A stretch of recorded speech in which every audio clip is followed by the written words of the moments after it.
Operation সিন্দুরে নিয়োজিত হয়েছে ভারতীয় বিমান বাহিনীর রাফাল ফাইটার জেট। সেটা বহন করছে 2টি স্টর্ম শ্যাডো ক্রুজ মিসাইল। তার লক্ষ্য আজাদ কাশ্মীর এবং লাহোরের বেশ কয়েকটি অবস্থানে হামলা চালানো। শত্রু রেডার যাতে তাকে শনাক্ত না করতে পারে এই জন্য পাইলট বিমানের জ্যামার অন করে দেয়। সেই জ্যামারের সিগন্যাল পৌঁছে যায় কয়েকটি শত্রু রেডারের কাছে এবং বেশ কয়েকটি রেডারকে বিকল করতে সক্ষম হয়। এবার নিশ্চিন্ত মনে পাইলট তার মিসাইল ফায়ার করে, যেটি কয়েকশো কিলোমিটার পথ পাড়ি দিয়ে শত্রুর লক্ষ্যবস্তু আঘাত করতে সক্ষম হয়। কিন্তু অনাকাঙ্ক্ষিতভাবে সেই জ্যামারের সিগন্যাল পৌঁছে যায় পাক এয়ার ডিফেন্সের একটি প্যাসিভ সেন্সরের কাছে, যেটা কোনো সিগন্যাল পাঠায় না, শুধু রিসিভ করে।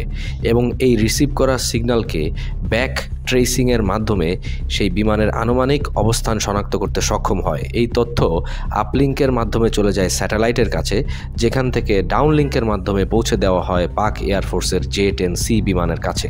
আপাতত এই কাহিনী পজ করে আমরা একটু জেনে নিই কিভাবে একটি ফাইটার প্লেন মিসাইলের মাধ্যমে তার টার্গেটকে আঘাত করে।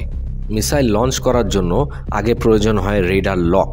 সাধারণত ফাইটার প্লেন তার রেডার থেকে সিগন্যাল বিকিরণের মাধ্যমে শত্রু বিমানকে আঘাত করে, যেখান থেকে তার অবস্থান শনাক্ত করা যায়, যার মাধ্যমে পাওয়া যায় রেডার লক।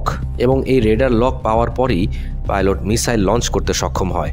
কিন্তু এই প্রক্রিয়ার একটি অত্যন্ত বড় দুর্বলতা হচ্ছে আপনার বিমানের রেডারের সিগন্যাল শত্রু বিমানকে আঘাত করা মাত্রই তার রেডার ওয়ার্নিং রিসিভার শত্রু পাইলটকে অশনি সংকেত প্রদান করে। মিসাইল আঘাত করার পর্যাপ্ত সময় আগে এই সংকেত পেয়ে গেলে পাইলট একাধিক উপায় অবলম্বন করে মিসাইল থেকে বেঁচে যেতে পারে। কিন্তু J-10Cর বিশেষত্ব হচ্ছে এখানে মিসাইল ফায়ার করতে কোনো রেডার লকের প্রয়োজন নেই, কারণ এতে সংযোজিত আছে PL-15 মিসাইল, যাতে রয়েছে lock on after launch capability. এখন প্রশ্ন হচ্ছে, রেডার লক ছাড়া এই মিসাইল কিভাবে তার টার্গেট খুঁজে পায়? উত্তর হলো, আমরা যেভাবে GPS ব্যবহার করে গুগল ম্যাপসের মাধ্যমে অভিষ্ট গন্তব্যে পৌঁছাই, ঠিক সেভাবে স্যাটেলাইট ব্যবহার করে এই মিসাইল তার লক্ষ্যবস্তুকে আঘাত করতে সক্ষম।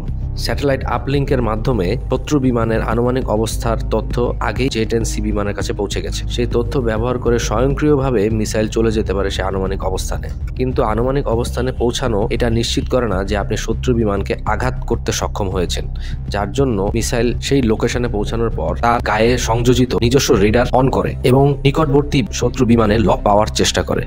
রেডার লক পাওয়া মাত্রই মিসাইল অত্যন্ত ক্ষিপ্র গতিতে ধাবিত হয় শত্রু বিমানের দিকে। রেডার লকের জন্য এবারও শত্রু পাইলট অশনি সংকেত পেয়ে যায়, কিন্তু এইবার মিসাইল আঘাত করার পর্যাপ্ত সময় আগে তার কাছে সংকেত পৌঁছায়নি, যে কারণে মিসাইল থেকে বাঁচার জন্য তার কাছে রিয়াকশন টাইম খুব অল্প থাকে। মূলত PL-15 মিসাইলের গতিবেগ রাফাল বিমানের দ্বিগুণেরও বেশি, তাই লক করার 20 থেকে 25 সেকেন্ডের মধ্যেই এই মিসাইল বিমানকে আঘাত করে, যা পাইলট এবং বিমান কাউকেই বাঁচার পর্যাপ্ত সময় দেয় না। তাই PL-15 মিসাইলের রেডার লকিং এর মুহূর্তকে বলা হয় পয়েন্ট অফ নো এসকেপ।